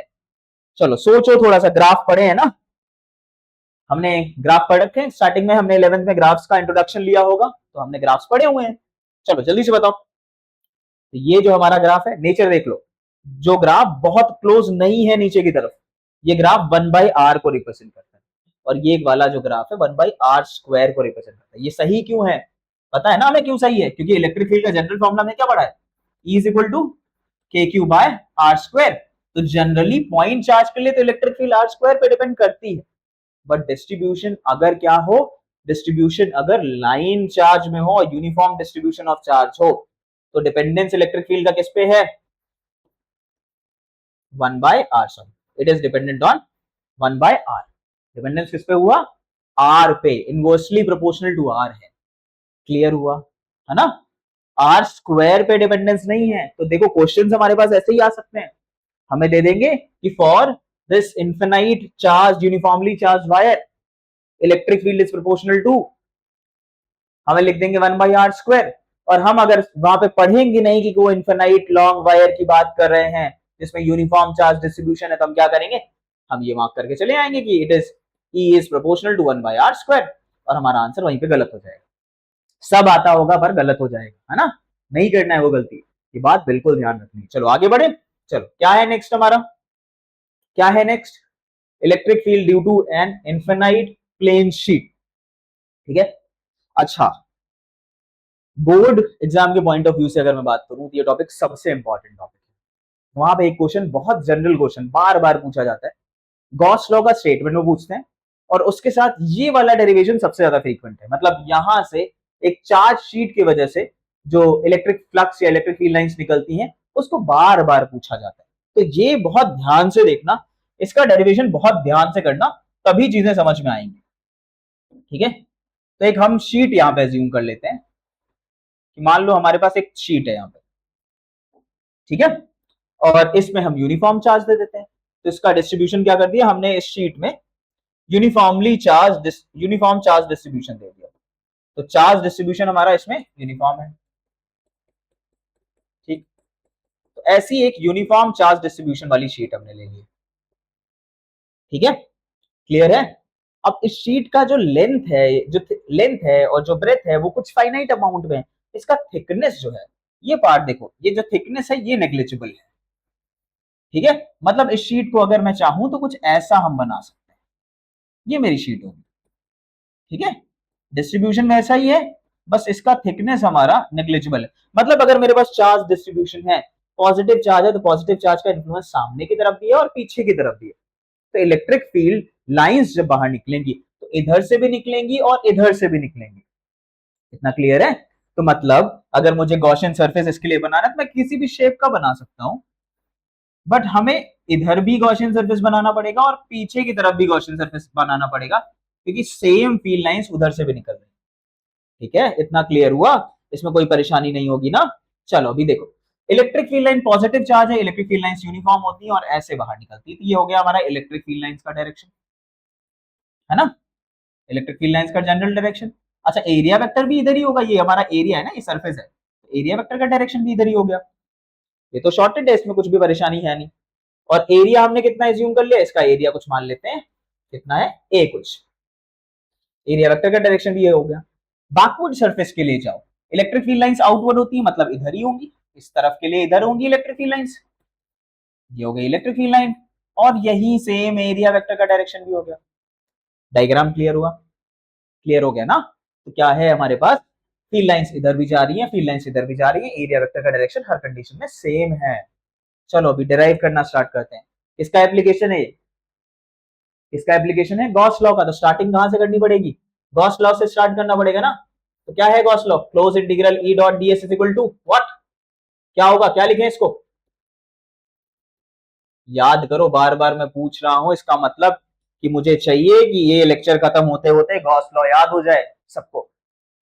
तो जितनी बार मैं पूछ रहा हूं उतनी बार आंसर भी करने की कोशिश करनी है ना। चलो फिर से लेफ्ट हैंड साइड लेके इसको सॉल्व करने की कोशिश करते हैं। इस क्लोज इंटीग्रल को हम सेपरेट करते हैं। ई डॉट डी एस, दो सरफेस ले लेते हैं, फ्रंट सरफेस को S1 बोल देते हैं, बैक सरफेस को S2 बोल देते हैं। तो S1 के along E D S cos कितना होगा? सेम ना लिखू ना, कॉस जीरो लिखने का कोई मतलब बनता है? नहीं लिखता है ना। थोड़ा सा अभी S3 E D S surface 2 के लिए, है ना। फिर से इलेक्ट्रिक फील्ड, अब यूनिफॉर्म इलेक्ट्रिक फील्ड लेते तो पूरे डिस्टेंस तक कांस्टेंट रहती। इलेक्ट्रिक फील्ड हमने बाहर ले ली ds for surface 1 and electric field बाहर ले ली ds फॉर सरफेस 2। एरिया कितना एज्यूम किया है? a। एरिया कितना एज्यूम किया है? a। तो इसका इंटीग्रेशन हमें क्या देगा? इसको अगर हम उठा के इंटीग्रेट करेंगे, फिर से मैंने बोला कि इंटीग्रेशन की जरूरत नहीं है, तो इंटीग्रेशन हमें देगा क्या आंसर? एरिया के बराबर। क्या आंसर आया? कोई दिक्कत? क्या करना है नेक्स्ट स्टेप में? सिंपली हमें क्या करना है, इसको उठाना है इधर से और हमें किसके इक्वल पुट करना है? Q enclose by epsilon naught. ये उठाया हमने, 2EA is equal to Q enclose by what? Q enclose by epsilon naught. तो E कितना आया? Q enclose by 2 epsilon naught times of A। कुछ दिखा क्या? कुछ दिखा यहाँ पे? क्या दिखा? क्या दिखा? ये दिखा। क्या है? Q बाय एरिया क्या होता है? क्या पढ़ा था? चार्ज पर यूनिट एरिया को क्या बोलते हैं? Surface charge density. सिंबल क्या होता है इसका? सिग्मा। क्या आया? एक्सप्रेशन क्या आया? सिग्मा अपॉन 2 एप्सिलॉन नॉट, है ना। Sigma upon 2 epsilon naught. Clear हो गया ना? कोई तकलीफ, कोई परेशानी? तो electric field is equal to sigma upon 2 epsilon naught. Clear है? ग्राफ बनाए किसके बीच में? कौन सा ग्राफ सही है? चलो बताओ। एक ये है, एक ये है, एक ये है। कौन सा ग्राफ सही है? 1 2 3। चलो बताओ, बताओ। मैं नहीं बता रहा, खुद फाइंड करो कौन सा ग्राफ सही है। बहुत इजी सी चीज है। फॉर्मूला देखो, हाँ फॉर्मूला देखो, ये देखो। थोड़ी देर बाद इस पे हम डिस्कस करेंगे, तब तक खुद अपने हिसाब से सोचो कि कौन सा ग्राफ सही है, उस पर मार्क करके रखो। हम इसको एंड में देख लेंगे कि हम बात कर लेंगे कैसे कौन सा ग्राफ सही है या क्या डिपेंडेंस है, अगले टॉपिक में देखते हैं इसको। चलो आगे बढ़ते हैं हम। तो अभी देखो इतना हो गया। अब हमारे पास एक बहुत इंपॉर्टेंट टॉपिक है। क्या है?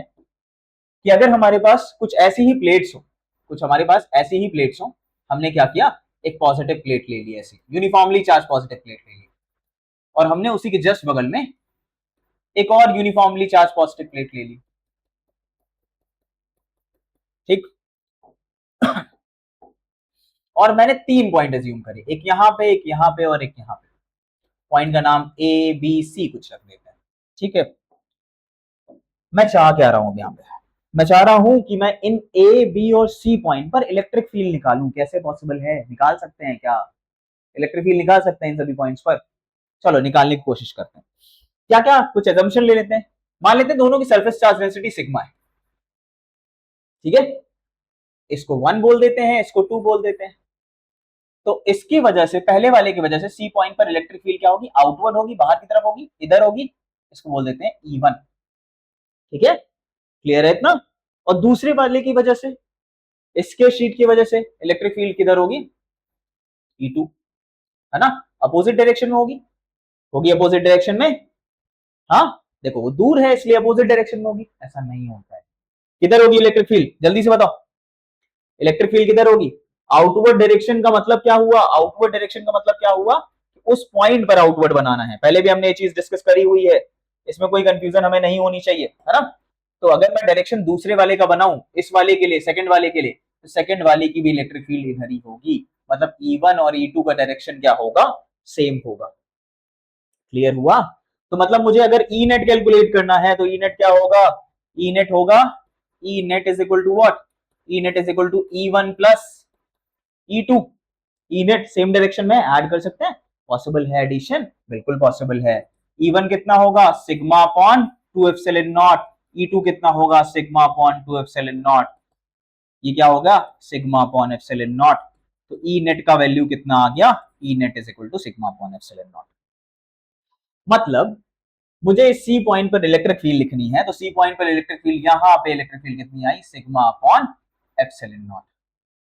ए पॉइंट पर निकालो, ए पॉइंट पर क्या होगा, ए पॉइंट पर इसके वजह से आउटवर्ड, इसके वजह से भी आउटवर्ड, देखो सेम ही है सब कुछ, तो यहां पे भी सिग्मा अपॉन एप्सिलॉन नॉट हो जाएगा। अब सेंटर पॉइंट पर देखते हैं, सेंटर पॉइंट पर निकालने की कोशिश करते हैं। सेंटर पॉइंट ये ना, अच्छा इस पॉइंट पर पहले वाले की वजह से इलेक्ट्रिक फील्ड इधर है ना, दूसरे वाले की वजह से आउटवर्ड इधर, तो ये हमारी E2 हो गई, ये हमारी E1 हो गई, दोनों का स्ट्रेंथ सेम है ना, तो हमारी ई नेट क्या हो जाएगी, ई नेट हो जाएगी E1 minus E2, that is sigma upon 2 epsilon naught minus sigma upon 2 epsilon naught which is equal to 0।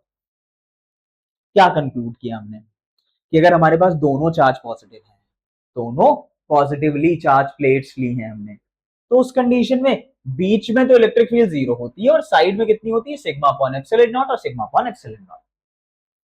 अच्छा अगर मैं इसमें कुछ चेंज करूं और दोनों नेगेटिव ले लूं तो क्या आंसर आएगा, एक बार खुद करके देखना, ये चीज खुद ट्राई करने की कोशिश करना, क्या क्या रिजल्ट मिलता है ऐसे कंडीशन में। और जब ऑब्जर्व करोगे तो सेम ही रिजल्ट मिलेगा। क्या मिलेगा, जो हमें यहाँ पे मिला है कि दोनों साइड्स पे, दोनों कॉर्नर्स पे इलेक्ट्रिक फील्ड लाइंस कितनी होंगी, सिग्मा अपॉन एप्सिलॉन नॉट होंगी, और सेंटर में इलेक्ट्रिक फील्ड लाइंस का या इलेक्ट्रिक फील्ड कितनी होगी, 0 होगी। क्लियर होगा? इसमें कुछ भी परेशानी है, कुछ भी परेशानी है, चलो क्रिएट करते हैं एक परेशानी, करें ना, पीछे से क्रिएट करते हैं एक परेशानी। एक पॉइंट मैं ले रहा हूं यहां पे, ठीक है, अब मुझे ये बताओ, ये मेरा E1 वेक्टर हो गया, E1 वेक्टर हो गया, E2 वेक्टर हो गया, कौन सा स्टेटमेंट सही है, E1 is greater than E2 कि E2 is greater than E1, E1, चलो चूज करो, दोनों में से कौन सा स्टेटमेंट सही है, जल्दी से बताओ, खुद लगाओ दिमाग, उसके बाद वो पीछे ग्राफ बनाया था ना वो बनाते हैं, बताता हूं कौन सा वाला ग्राफ सही था। सोचो सोचो जल्दी से सोचो, सोच लिया, कौन सा लगाया, ये देखें, ये लगाए, दोनों गलत है, ये जो दोनों स्टेटमेंट हमने लिखे हैं दोनों गलत है। क्यों गलत है, क्या ग्राफ था पीछे, ई और आर का जो ग्राफ हम बनाएंगे, फॉर्मूला क्या है ई का, सिग्मा अपॉन 2 एप्सिलॉन नॉट, कहीं आर दिख रहा है इसमें, नहीं दिख रहा है ना, तो आर इंडिपेंडेंट होता है, ये वाला ग्राफ करेक्ट था, आर डिपेंडेंट नहीं है ना फील्ड, तो अगर फील्ड आर डिपेंडेंट नहीं है तो चाहे मैं पॉइंट यहां लू, इसके वजह से जो फील्ड आएगी इस पॉइंट पर, इस पॉइंट पर, इस पॉइंट पर, फील्ड का स्ट्रेंथ अगर मैं मान लेता हूं 5 न्यूटन पर कूलम की फील्ड यहां पे है इस पॉइंट पर, तो बोर्ड के इधर भी 5 Newton per coulomb, 5 Newton per coulomb की फील्ड होगी। क्लियर हुआ? मतलब तुम कितना भी शीट से दूर चले, इनफाइनाइट डिस्टेंस पे चलो, 2 किलोमीटर दूर चले जाओ, फील्ड का स्ट्रेंथ सेम होगा, क्योंकि जो चार्ज डिस्ट्रीब्यूशन है वो यूनिफॉर्म है। कहानी क्लियर, इतनी कहानी हो गई ना, आगे बढ़े, ये डेरिवेशन क्लियर है ना, इसी पे हम नेगेटिव पे भी कर सकते हैं। अच्छा एक और चीज हम यहां से लेते हैं, एक और कंडीशन लेते हैं, मैं कौन सी कंडीशन की बात कर रहा था, अब हमने दोनों पॉजिटिव लेके देख लिया या दोनों नेगेटिव वाली कंडीशन हमने डिस्कस कर ली, चलो एक काम करते हैं, एक ले लेते हैं पॉजिटिव और एक ले लेते हैं नेगेटिव, सेम है, एक पॉजिटिव ले लिया हमने और एक नेगेटिव प्लेट ले ली, और सिमिलर 3 पॉइंट्स ले लिए जैसे हमने पीछे लिए थे, एक पॉइंट हमारे पास यहाँ पे, एक बीच में और एक यहाँ पे। चलो इसके लिए बताओ क्या होगा, खुद लगाओ दिमाग जल्दी से। तो मान लो ये ए पॉइंट है, ये बी पॉइंट है, ये सी पॉइंट है, सी पॉइंट से शुरू करते हैं वापस, है ना, नेगेटिव की वजह से फील्ड इधर, इसको 1 बोलो, इसको 2 बोलो, E1 क्या हो गया अंदर की तरफ, E2 बाहर की तरफ, ठीक है, क्या आएगा, E1 कितना है, sigma upon 2 epsilon not, E2 कितना है, sigma upon 2 epsilon not, opposite direction में है, आंसर क्या आया 0। क्या आंसर आया? 0। वहां पे क्या था? बाहर कितना था? Sigma upon epsilon not. यहाँ पे कितना आया है? 0। इधर भी कितना आएगा? 0। सेम देखो, पॉजिटिव से बाहर की तरफ, नेगेटिव के लिए अंदर की तरफ, they will cancel each other. यहाँ पे कितना आएगा ये याद रखना अगले चैप्टर के लिए। यहाँ पे कितना आएगा? पॉजिटिव से इधर, नेगेटिव से भी इधर। मतलब फील्ड लाइंस E1 अंदर की तरफ क्यों है? क्योंकि इधर नेगेटिव चार्ज है। E2 इधर की तरफ क्यों है? क्योंकि वो पॉजिटिव से दूर जा रही है। तो अंदर कितना आया फील्ड? यहाँ पे फील्ड कितना है? फील्ड कितना है? सिग्मा बाई एप्सिलॉन नॉट ना। क्लियर हुआ? बढ़िया। चलो, सब क्लियर है ये चीज? आगे बढ़े, नेक्स्ट टॉपिक की बात करें। चलो, लास्ट डेरिवेशन पे आते हैं इस चैप्टर, लास्ट टॉपिक पे आते हैं इस चैप्टर के। तो क्या है? Electric field due to a uniformly charge spherical shell.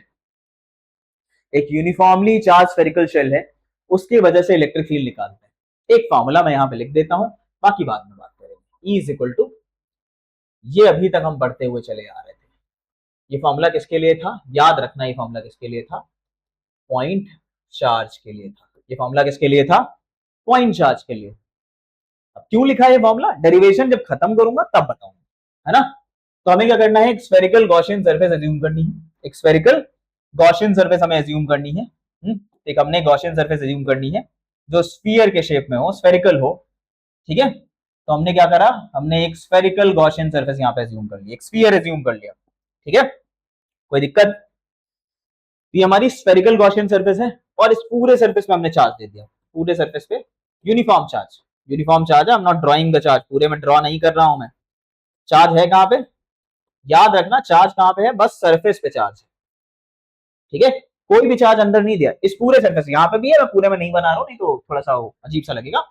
तो जितना भी पॉजिटिव चार्ज है वो हमने यूनिफॉर्मली सरफेस पे डिस्ट्रीब्यूट किया। इसका मतलब ये नहीं कि केवल सर्कल है, ये सर्कल नहीं है, यहाँ पे भी चार्ज है, ये स्फीयर है, थ्री डायमेंशनल फिगर है, अज्यूम करो उसको, है ना। ये पूरा यहाँ पे पॉजिटिव चार्ज, पूरे में पॉजिटिव चार्ज डिस्ट्रीब्यूटेड है सरफेस पे। क्लियर हो गया इतना? और क्लोज सरफेस है ये। गॉस लॉ क्या है? क्या था Gauss law? Close integral E dot ds is equal to कितना? Q enclosed by epsilon naught. फिर से सेम परेशानी आई। क्या परेशानी आई? कि हमें वो ds अज्यूम करना पड़ेगा। ds अज्यूम करना पड़ेगा। इलेक्ट्रिक फील्ड लाइंस का जो डायरेक्शन होता है, हमेशा याद रखना, वो कैसा भी चार्ज डिस्ट्रीब्यूशन है वो रेडियल होता है ना, रेडियस के डायरेक्शन में होता है। तो रेडियस के डायरेक्शन में हो जाएगा इस पॉइंट पर, है ना। थोड़ा सा ये मतलब नॉर्मल बनाना है हमें। तो दोनों जो है वो सेम लाइन में होंगे इन जनरल। चलो अभी एक एक कंडीशन देखते हैं और कंडीशंस पे बात करते हैं। तो केस वन है कि हमें 3 पॉइंट्स मुझे एज्यूम करने हैं, मतलब मैं जो टोटल डेरिवेशन करना चाह रहा हूं, मेरा टोटल डेरिवेशन 3 पॉइंट्स के लिए होगा। ये मेरा वो चार्ज डिस्ट्रीब्यूशन है जो हमने पीछे देखा था, है ना। ऐसा कुछ है, ठीक है। प्रीवियस स्लाइड में देखो, तो हमें एक पॉइंट यहां अंदर की तरफ चाहिए, कोई पॉइंट ए, एक पॉइंट मैं जस्ट आउटसाइड लूंगा पॉइंट बी, और एक पॉइंट चलो आउटसाइड का भी लिख देंगे सी, है ना। 3 पॉइंट्स के लिए मुझे कितना फील्ड है इन तीनों पॉइंट्स पर, कितनी इलेक्ट्रिक फील्ड है इन तीनों पॉइंट्स पर, वो कैलकुलेट करना चाह रहे हैं। चलो मूव करते हैं आगे। पहला पॉइंट मैंने क्या लिया? ये मेरी सरफेस हो गई, इसके अंदर कोई पॉइंट ले लिया। पॉइंट ए शायद मैंने मार्क किया था पीछे ना। चलो, ये पॉइंट ए है, तो अभी हमें करना क्या पड़ेगा? अभी हमें इसका गॉसियन सरफेस ड्रॉ करना पड़ेगा। तो मान लो ये सेंटर है, तो गॉसियन सरफेस कैसी हो जाएगी? सर्कुलर हो जाएगी, ऐसी कुछ, है ना, ये हो जाएगी। और इस पॉइंट पे फिर से हमें वही ds अज्यूम करना पड़ेगा। डायरेक्शन क्या हो गया? इधर इलेक्ट्रिक फील्ड का डायरेक्शन भी सेम है, सेंटर से आउटवर्ड। ये इलेक्ट्रिक फील्ड का डायरेक्शन और ds का डायरेक्शन सेम हो गया, है ना। इतना क्लियर है? कुछ भी परेशानी? इसका रेडियस कुछ भी मान लो, स्मॉल r मान लेते हैं। इसका रेडियस हो गया स्मॉल r। क्या निकालना है? Electric field. फॉर्मूला क्या है? Close integral E dot ds is equal to Q enclosed by epsilon naught. अच्छा, जल्दी से देखो इधर, इसको देख के बताओ कि ये जो स्फीयर है यहां वाला, कितना चार्ज है इसके अंदर? कितना चार्ज इनक्लोज्ड है इसके अंदर? चार्ज कहां है? चार्ज कहां है? यहां पे। इसके अंदर कोई चार्ज है क्या? इसके अंदर कोई चार्ज है? नहीं है। तो चार्ज इनक्लोज कितना हो गया? क्यू इनक्लोज कितना हो गया? 0। सॉल्व करेंगे तो इलेक्ट्रिक फील्ड कितनी हो जाएगी? 0। क्या मिला हमें? इलेक्ट्रिक फील्ड सॉल्यूशन करेंगे अगले स्टेप में, अगले में हम इसको पूरा डिटेल में सॉल्व करते हैं, कैसे इंटीग्रेशन करेंगे, क्या करेंगे। Electric field inside a hollow sphere, सभी पॉइंट पे कहीं पे भी उठा लो, इधर लेना है कितनी होगी 0, इधर लेना है कितनी होगी 0, सेंटर पे लेना है कितनी होगी 0। अभी थोड़ी देर पहले हमने कंडक्टर्स के लिए पढ़ा भी था ना इलेक्ट्रिक फील्ड 0 होती है, तो हॉलो स्फीयर के भी याद रखना, हॉलो कंडक्टर या हॉलो स्फीयर के लिए भी इलेक्ट्रिक फील्ड कितनी होती है 0। क्यों 0 हुई? क्योंकि कोई भी चार्ज इंक्लोज है ही नहीं उसके अंदर, सारा चार्ज कहां लाई कर रहा है, सारा चार्ज तो सरफेस पे लाई कर रहा है। ये कंडीशन क्या हुई, क्लियर हुई। A point, this is a point inside, this is a point inside, तो अंदर वाले पॉइंट के लिए है ना, this is a point inside, इस वाले पॉइंट के लिए क्या लिख सकते हैं, इलेक्ट्रिक फील्ड कितनी आ गई 0, है ना। क्यों? क्योंकि क्या था, क्यू इनक्लोज्ड क्या आया, क्यू इनक्लोज्ड आ गया 0, है ना। क्लियर हुआ। चल let's move to the side before, है ना। क्या था यहाँ पे, आउटसाइड, है ना। आउटसाइड वाले पे देख लेते हैं। आउटसाइड मतलब सिमिलर कंडीशन, क्या कंडीशन होगी, ये हमारा नॉर्मल सरफेस हो गया जिसपे चार्ज डिस्ट्रीब्यूशन है, ये हमारा इक्वल चार्ज डिस्ट्रीब्यूशन हो गया, और हमने कोई पॉइंट बाहर ले लिया, पॉइंट बाहर ले लिया, इसकी गॉसियन सरफेस भी बना लेते हैं। गॉसियन सरफेस कैसी आएगी, ऐसी गॉसियन सरफेस आएगी कुछ, है ना। फिर से हमें वो डीएस वेक्टर लेना पड़ेगा, डीएस वेक्टर का डायरेक्शन हो गया, इलेक्ट्रिक फील्ड का डायरेक्शन हो गया, दोनों डायरेक्शन सेम है। अब सॉल्यूशन करते हैं प्रॉपर्ली, देखो इसको समझने की कोशिश करो। E dot D S, Gauss law यही है, is equal to Q enclosed by epsilon naught. फिर से वही करते हैं ना, लेफ्ट हैंड साइड लेते हैं, तो लेफ्ट हैंड साइड हम यहां से फिर से कंसीडर करते हैं। इसको ओपन करो, ओपन करो, एक ही सरफेस दिख रही होगी ना, ई डॉट डीएस, कितना एंगल है जल्दी से देख के बताओ, कितना एंगल है 0, तो क्या बना क्लोज इंटीग्रल ई डीएस, ई को बाहर ले लिया तो क्लोज इंटीग्रल डीएस। कुछ मेहनत नहीं करनी है, क्या बताना है, सरफेस एरिया बताना है। क्या होता है स्फीयर का surface area, total surface area of sphere is 4 pi R square. काम आसान हुआ, तो हम जैसे पीछे करते आ रहे हैं 4 पाई आर स्क्वायर को हमें किसके इक्वल रखना है, Q enclosed by epsilon not के। जो फॉर्मूला हमें मिला है बहुत बढ़िया फॉर्मूला है, E is equal to Q upon 4 pi R square epsilon naught. ठीक है, कहीं देखा है ये फॉर्मूला, यही फॉर्मूला हम पॉइंट चार्ज के लिए भी लिखते आ रहे थे, बस 4 pi epsilon naught into R square लिख देते थे। ठीक है, मतलब क्या हुआ, इलेक्ट्रिक फील्ड जो हमें मिली, ये डिस्टेंस हमने क्या ले रखा है बड़े वाले का भी स्मॉलर, इलेक्ट्रिक फील्ड हमें मिली, और इलेक्ट्रिक फील्ड जो हमें मिली है एक स्फीयर के लिए जो कि चार्ज है, उसकी इलेक्ट्रिक फील्ड सिमिलर मिल गई किसके, एक पॉइंट चार्ज के। मतलब इसका कोई मतलब ही नहीं हुआ इसको यहाँ पे रखें या इतना ही चार्ज मैं अगर पॉइंट पे रख दूं, सेंटर पे रख दूं, तो दोनों का बिहेवियर कैसा होगा, इलेक्ट्रिक फील्ड लाइंस कैसी होंगी, सेम होंगी। क्लियर हुआ। तो मतलब डिस्ट्रीब्यूशन कैसा भी है, फील्ड लाइंस का इन्फ्लुएंस कहां से हो रहा है, सेंटर से हो रहा है, फील्ड लाइंस का डायरेक्शन कहां से आ रहा है, सेंटर से आ रहा है। इतना क्लियर हो गया। अच्छा एक पॉइंट मैंने और बोला था, मैं लूंगा ना, यहां पे ले लें, इसका रेडियस मान लेते हैं कुछ कैपिटल आर, तो एक्सप्रेशन क्या आ जाएगा, कुछ चेंज नहीं होगा,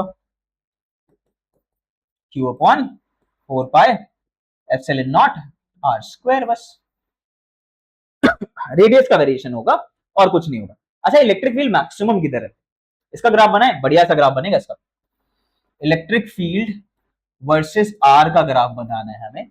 अच्छा इलेक्ट्रिक फील्ड हम देख रहे हैं यहाँ पे, कब तक 0 थी, जब तक आर जो है वो इक्वल नहीं हो गया कैपिटल आर के, तो मतलब इलेक्ट्रिक फील्ड लाइंस पहले तो 0 थी।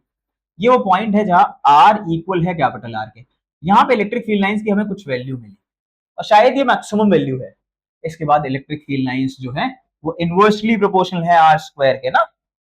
अब जितना डिस्टेंस बढ़ता जाएगा ये याद होगा, ठीक है। अभी जस्ट हमने बनाया था ना ये वाला ग्राफ 1 बाई आर स्क्वायर के लिए, है ना। थोड़ा सा क्लोजर बनाना पड़ेगा, थोड़ा सा इसको क्लोजर और बना दो, है ना, ऐसा कुछ बना देते हैं तो ज्यादा करेक्ट हमारा ग्राफ लगेगा। ये हमारी इलेक्ट्रिक फील्ड की वैल्यू मैक्सिमम वैल्यू हो गई, उसके बाद ये हमारा आर स्क्वायर का ग्राफ, ठीक है। तो इलेक्ट्रिक फील्ड कैसे बिहेव कर रही है फॉर स्फेरिकल शेल, ये हमने यहां से देख लिया। तो चैप्टर के सारे टॉपिक्स हमने खत्म कर दिए, जितने भी मेजर टॉपिक्स थे, जितने भी माइनर टॉपिक्स थे, सबको बहुत डिटेल में डिस्कस किया। अगर कोई टॉपिक समझ में नहीं आ रहा है तो एक बार वापस जाओ, समझो, बहुत शॉर्ट में, जितना शॉर्ट में पॉसिबल, जितना शॉर्ट ड्यूरेशन में पॉसिबल हो सकता है ये चैप्टर खत्म करना, उतना शॉर्ट ड्यूरेशन में हमने ये चैप्टर कंप्लीट किया है, उतना ज्यादा डिटेल में जितना डिटेल में पॉसिबल हो सकता था उतना डिटेल में इसको कंप्लीट किया है। ठीक है, एक बार सारा मटेरियल वापस से देखने की कोशिश करो। ऐसा कुछ भी, बहुत रेयरली ऐसा कुछ होगा शायद जो नहीं समझ में आएगा एक बार में। तो कोशिश करो, समझो और उसके बाद सीधा क्वेश्चन करना स्टार्ट करो। मेजर एम, फिर से मैंने पहले भी लेक्चर्स में बात करी थी कि हमारा एम होना चाहिए क्वेश्चन करना। अब यहां से डायरेक्टली जा सकते हो, ये सारे एप्लीकेशन उठा के डायरेक्टली जा सकते हो क्वेश्चन लगाने। सब कुछ आता है हमें, सारी चीजें हमने पढ़ ली, सब सारी प्रॉपर्टीज पढ़ ली, इलेक्ट्रिक फील्ड पढ़ ली, फोर्सेस पढ़ लिए, सारे डायरेक्शंस पढ़ लिए, एक एक सिंगल टॉपिक हमने कवर कर लिया।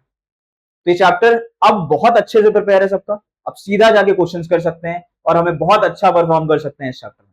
आगे के चैप्टर्स, आगे के वीडियोस में भी हम लाते रहेंगे, ऐसे ही हमारी चीजें चलती रहेंगी। Keep supporting and keep be with us. Okay, thank you.